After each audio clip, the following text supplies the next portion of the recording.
Bismillahirrahmanirrahim. Assalamualaikum warahmatullahi wabarakatuh. Perkenalkan, nama saya Muhammad Subakir, mahasiswa Fakultas Hukum Universitas Muhammadiyah Malang, NIM 2015-211,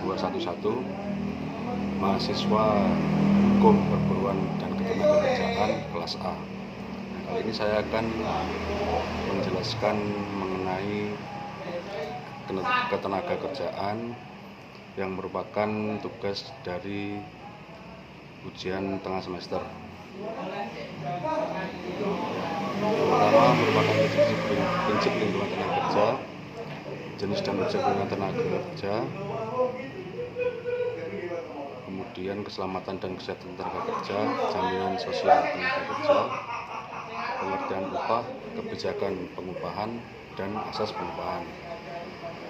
Yaitu tadi sub-subnya. Kemudian yang pertama, saya akan menjelaskan mengenai prinsip perlindungan tenaga kerja. Perlindungan tenaga kerja untuk menjamin hak tenaga kerja dan menjamin persamaan serta perlakuan tanpa diskriminasi atas dasar apapun untuk menjamin kesejahteraan pekerja dengan tetap memperhatikan perkembangan kemajuan dunia usaha dan kepentingan pengusaha. Yang pertama, perlindungan sosial. Suatu perlindungan yang berkaitan dengan usaha kemasyarakatan yang tujuannya untuk memungkinkan pekerja atau buruh mengenyam dan mengembangkan kehidupannya sebagaimana manusia pada umumnya, dan khususnya sebagai anggota masyarakat dan anggota keluarga. Perlindungan sosial ini biasa juga disebut dengan kesehatan kerja. Yang kedua, perlindungan teknis. Suatu jenis perlindungan yang berkaitan dengan usaha-usaha untuk menjaga agar pekerja atau buruh terhindar dari bahaya kecelakaan yang dapat ditimbulkan oleh alat-alat kerja atau bahan yang dikerjakan. Nah, perlindungan macam ini merupakan keselamatan kerja. Keselamatan kerja atau perlindungan teknis termasuk dalam perlindungan teknis, yaitu perlindungan terhadap pekerja atau buruh agar selamat dan terhindar dari bahaya yang sewaktu-waktu dapat ditimbulkan oleh alat kerja atau bahan yang dikerjakan. Beberapa jenis perlindungan kerja yang lain yang umumnya ditekankan untuk kepentingan pekerja atau buruh saja. Keselamatan kerja ini tidak hanya memberikan perlindungan kepada pekerja atau buruh, juga kepada pengusaha dan juga pemerintah. Bagi pekerja atau buruh, dengan adanya jaminan perlindungan keselamatan kerja ini akan memberikan suasana kerja yang tentram dan kondusif, sehingga para pekerja atau buruh akan fokus pada pekerjaannya. Bagi pengusaha, keselamatan ini akan meminimalisir terjadinya kecelakaan kerja dan jaminan sosial. Keselamatan kerja ini dapat menjadikan berkembang pemerintah untuk mensejahterakan masyarakat dengan meningkatnya produksi perusahaan. Tujuan dan keselamatan kerja: mencegah dan mengurangi kecelakaan, mencegah, mengurangi dan memadamkan kebakaran, mencegah dan mengurangi bahaya peledakan, memberi kesempatan atau jalan menyelamatkan diri pada waktu kebakaran atau kejadian-kejadian lain yang berbahaya, memberikan pertolongan pada kecelakaan, memberi alat perlindungan diri pada pekerja atau buruh, mencegah dan mengendalikan timbul atau menyebarluaskan suhu, kelembapan, debu, kotoran, asap, uap, gas, hembusan angin, cuaca, sinar atau radiasi, suara, dan getaran.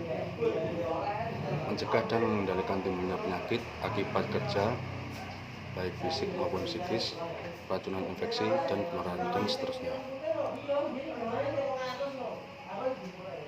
Berdasarkan Peraturan Menteri Tenaga Kerja Nomor per 15 Men 8/2008 tentang pertolongan pertama pada kecelakaan kerja, memberi kerja wajib menyediakan petugas P3K di tempat kerja. Yang kedua, fasilitas P3K di tempat kerja, melaksanakan P3K di tempat kerja. Selanjutnya adalah perlindungan ekonomis. Suatu jenis perlindungan yang berkaitan dengan usaha-usaha untuk memberikan kepada pekerja atau buruh suatu penghasilan yang cukup guna memenuhi keperluan sehari-hari baginya dan keluarganya. termasuk dalam hal pekerja atau buruh tidak mampu bekerja karena suatu di luar badan.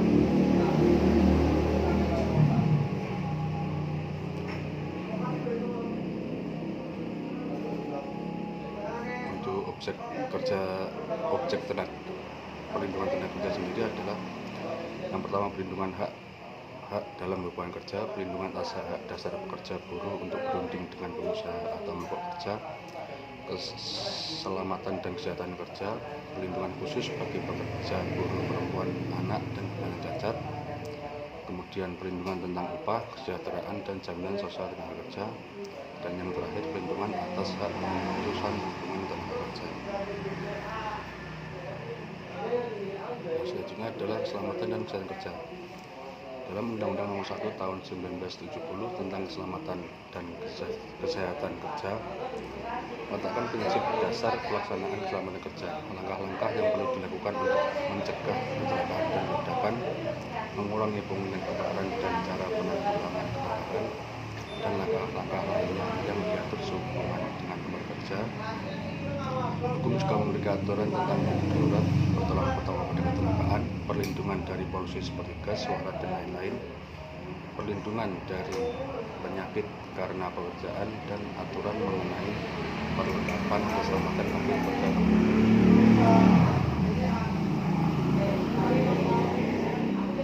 Peraturan Menteri Tenaga Kerja Nomor 7 Tahun 1964 tentang syarat kesehatan, kebersihan, serta penerangan dalam tempat kerja memberikan persyaratan khusus untuk tempat kerja.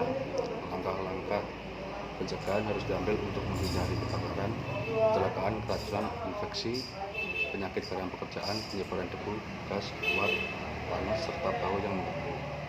Perusahaan harus menyediakan cahaya yang cukup, pengaturan suhu dan ventilasi, kebersihan, penyimpanan dan pembuangan sampah.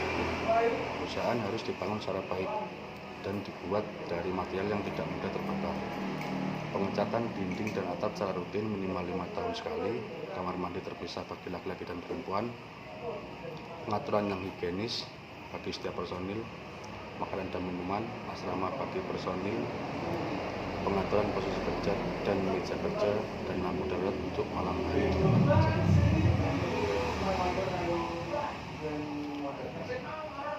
Di sini tidak ada aturan khusus tentang pakaian pelindung, namun Undang-Undang Ketenagakerjaan menyatakan bahwa pengusaha wajib memiliki rencana keselamatan dan kesehatan kerja. Undang-Undang Keselamatan Kerja tahun 1970 memiliki aturan tentang perlengkapan keselamatan diri dan mengharuskan pengusaha untuk menyediakan perlengkapan keselamatan untuk pekerjanya secara gratis dan menyediakan pelatihan terkait penggunaan perlengkapan keselamatan yang dibutuhkan. Pekerja atau buruh juga memiliki kewajiban untuk mentaati dan mematuhi semua peraturan keselamatan kerja dan menggunakan perlengkapan kerja yang disediakan oleh perusahaan. Pekerja atau buruh dapat mengajukan gugatan dan menghentikan pekerjaan bila perlengkapan keselamatan yang memadai tidak tersedia. Hal tersebut termaktub pada pasal 86 ayat 2 Undang-Undang Ketenagakerjaan Nomor 13 Tahun 2003. Selanjutnya, setiap jenis usaha harus mempunyai sistem keselamatan dan kesehatan kerja yang terintegrasi dalam sistem manajemen usaha. Adalah kewajiban perusahaan untuk menyediakan petunjuk, pelatihan, dan pengawasan yang diperlukan untuk memastikan keselamatan dan kesehatan kerja para pekerja atau buruhnya. Hal ini berdasarkan pasal 87 ayat 1 Undang-Undang Ketenagakerjaan. Jaminan sosial tenaga kerja. BPJS Ketenagakerjaan atau kepanjangannya Badan Penyelenggara Jaminan Sosial Ketenagakerjaan sejak akhir 2019 disingkat secara resmi sebagai BP Jamsostek, tapi lebih umum disebut dengan singkatan BPJSTK. Merupakan badan publik yang bertanggung jawab secara langsung kepada Presiden Republik Indonesia yang memberikan perlindungan pada tenaga kerja dan untuk mengatasi risiko sosial ekonomi tertentu akibat hubungan kerja. Sebagai lembaga negara yang bergerak dalam bidang jaminan sosial BPJS Ketenagakerjaan yang dulu diwakili Jamsostek Persero merupakan pelaksana Undang-Undang Jaminan Sosial Tenaga Kerja. Sebagai program publik, Jamsostek memberikan hak dan membebani kewajiban secara pasti. bagi pengusaha dan tenaga kerja berdasarkan Undang-Undang Nomor 3 Tahun 1992, mengatur jenis program jaminan kecelakaan kerja, jaminan hari tua, jaminan kematian, dan jaminan pemeliharaan kesehatan. Sedangkan kewajiban peserta adalah tertib administrasi dan membayar iuran. Dalam meningkatkan pelayanan Jabsostek, nantinya melakukan terobosan melalui sistem online guna menyederhanakan sistem layanan dan kecepatan pembayaran klaim hari tua. Dengan berlakunya Undang-Undang Nomor 40 Tahun 2004 tentang Sistem Jaminan Sosial Nasional dan Undang-Undang Nomor 24 Tahun 2011 tentang Badan Penyelenggara Jaminan Sosial (BPJS Ketenagakerjaan) menunjukkan 4 program, yakni program jaminan kecelakaan kerja, jaminan hari tua, jaminan pensiun, jaminan kematian. Sementara program jaminan kesehatan diselenggarakan oleh BPJS Kesehatan mulai 1 Januari 2014. Menurut undang-undang tersebut, pemberi kerja wajib mendaftarkan seluruh pekerjaannya menjadi peserta BPJS Ketenagakerjaan dan BPJS Kesehatan secara bertahap menurut ketentuan perundang-undangan. Pemberi kerja dalam hal perusahaan selain mendaftarkan juga menarik iuran dari pekerja dan membayarkan berdasarkan pembagian kewajiban antara pemberi kerja dan pekerja. Apabila terjadi risiko sosial terhadap pekerjaan, baik itu kecelakaan kerja, kematian, hari tua maupun pensiun, maka BPJS Ketenagakerjaan akan memberikan manfaat kepada peserta dalam bentuk pelayanan maupun uang tunai. Manfaat pelayanan yang dimaksud adalah apabila terjadi kecelakaan kerja, maka pekerja dapat langsung dibawa ke fasilitas kesehatan yang bekerja sama dengan BPJS Ketenagakerjaan baik klinik maupun rumah sakit tanpa mengeluarkan biaya dengan menunjukkan kartu BPJS Ketenagakerjaan. Apabila pemberi kerja usaha untuk membayarkan iuran kepada BPJS Ketenagakerjaan, apabila tidak terdapat fasilitas kesehatan yang bekerja sama, maka pekerja tetap mendapatkan manfaat JKK tersebut dengan sistem reimbursement dan manfaat didapatkan oleh pekerja maupun ahli warisnya apabila terjadi risiko meninggal di hari tua dan pensiun. Perbedaan antara jaminan hari tua dan jaminan pensiun terletak pada manfaat yang akan diterima oleh pekerja dan atau ahli warisnya. Manfaat jaminan hari tua diterima sekaligus ketika pekerja memenuhi ketentuan pengambilan, yakni usia pensiun 56 tahun, meninggal dunia, data total tetap atau berhenti bekerja dan manfaat jaminan pensiun akan diterima secara berkala setiap bulan kepada pekerja dan atau ahli warisnya apabila pekerja memasuki usia pensiun 56 tahun dengan minimal iuran 15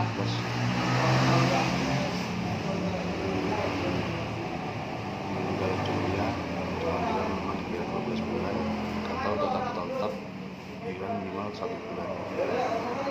Apabila ketiga syarat tersebut belum terpenuhi, maka pekerja dan atau ahli warisnya akan mendapatkan manfaat berupa akumulasi iuran ditambah dengan pengembangannya. Program ini memberikan perlindungan yang bersifat mendasar bagi peserta jika mengalami risiko-risiko sosial ekonomi dengan pembiayaan yang terjangkau oleh pengusaha dan tenaga kerja. Risiko sosial ekonomi yang ditanggulangi oleh program Jabsostek terbatas, yaitu perlindungan pada peristiwa kecelakaan, sakit, hamil, bersalin, cacat, hari tua, dan meninggal dunia. Hal ini mengakibatkan berkurangnya dan terputusnya penghasilan tenaga kerja dan atau membutuhkan perawatan medis. Yang selanjutnya adalah pengupahan menurut pasal 1 ayat 30 Undang-Undang Nomor 13 Tahun 2003 tentang tenaga kerjaan. Upah tenaga kerja adalah hak pekerja atau buruh yang diterima dan dilakukan dalam bentuk uang sebagai imbalan dari pengusaha atau pemberi kerja kepada pekerja atau buruh yang ditetapkan dan dibayarkan menurut suatu bagian kerja, kesepakatan atau peraturan termasuk kerja atau buruh dan keluarganya atas suatu pekerjaan kerja atau akan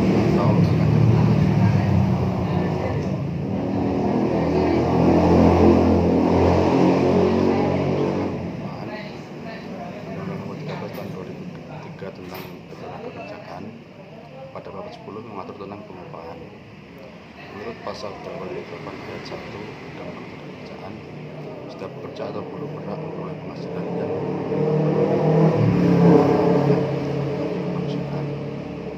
Kebijakan pemerintah mengenai pengupahan yang melindungi pekerja atau buruh meliputi yang pertama, upah minimum, upah kerja lembur, upah tidak masuk kerja karena berhalangan, upah tidak masuk kerja karena melakukan kegiatan lain di luar kerjanya, upah dalam melakukan fungsi kerjanya, bentuk dan cara pembayaran upah, denda dan potongan upah, hal-hal yang dapat diperhitungkan dengan upah, struktur dan skala pengupahan yang proporsional, upah sama, dan yang terakhir upah untuk perhitungan pajak penghasilan.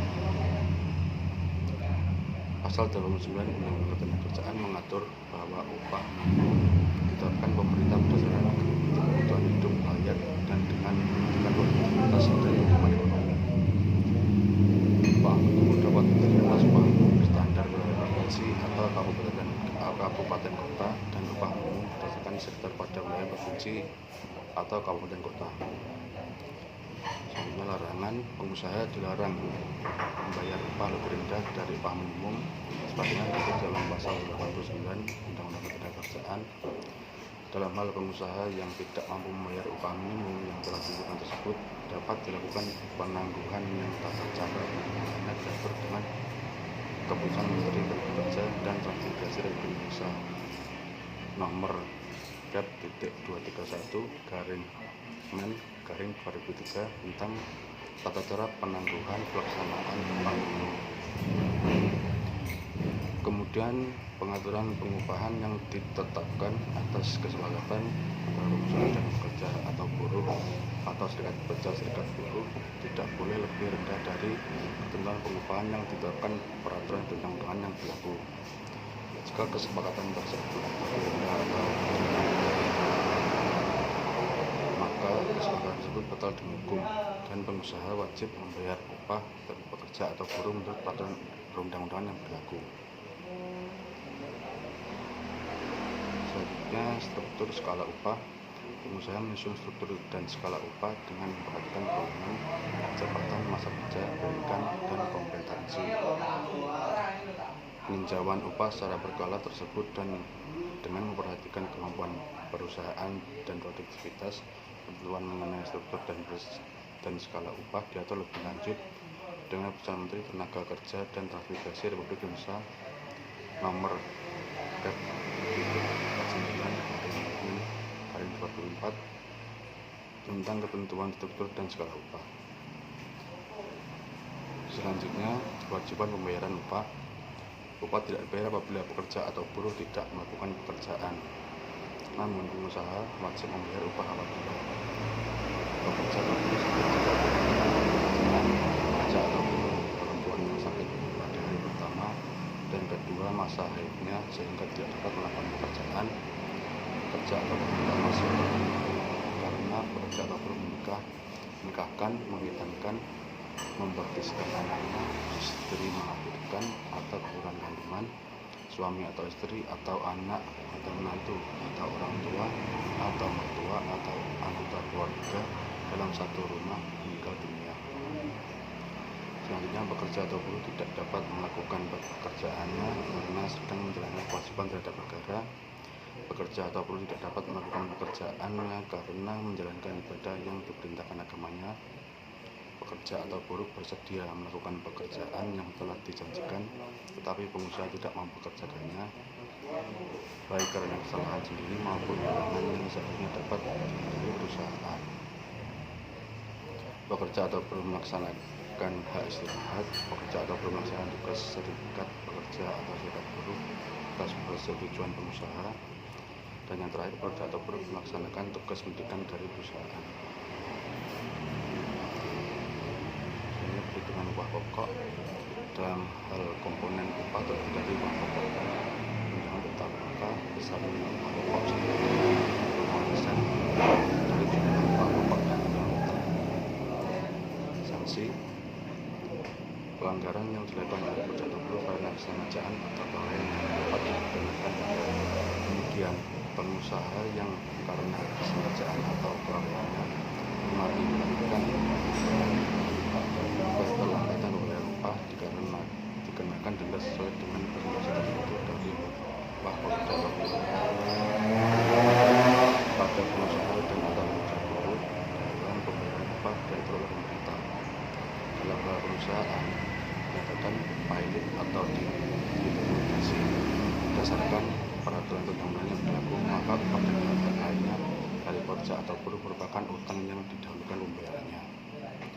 Dan yang terakhir, kedaluarsa, tuntutan pembayaran upah pekerja atau buruh dan segalanya pembayaran yang timbul dari hubungan kerja menjadi kedaluarsa setelah melampaui jangka waktu 2 tahun sejak dimana penghasilan yang layak, kebijakan pengupahan, kebutuhan hidup yang layak, dan perlindungan pengupahan, pengetahuan upah minimum, dan penggunaan denda terhadap pelanggaran upah.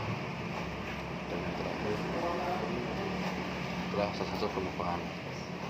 Dalam peraturan nomor 8 tahun 1991 tentang pengupahan upah tercermin adanya beberapa asas pengupahan sebagai berikut. Yang pertama, upah timbul pada saat terjadinya hubungan kerja dan berakhir pada saat hubungan kerja terputus. Yang kedua, penerapan upah dilarang dilakukan secara diskriminatif antara buruh pria dan buruh wanita untuk pekerjaan yang sama nilainya. Hal ini berlaku juga dalam kaitannya dengan perbedaan suku, agama, ras, serta keyakinan politik. Asas nomor 4 yaitu satu asas yang menyatakan bahwa bila tidak melakukan pekerjaan berarti tidak berhak atas upah. Asas ini tidak berlaku mutlak karena dalam hal tertentu pengecualiannya yaitu pengecualian yang melekat pada kondisi misalnya tidak sakit,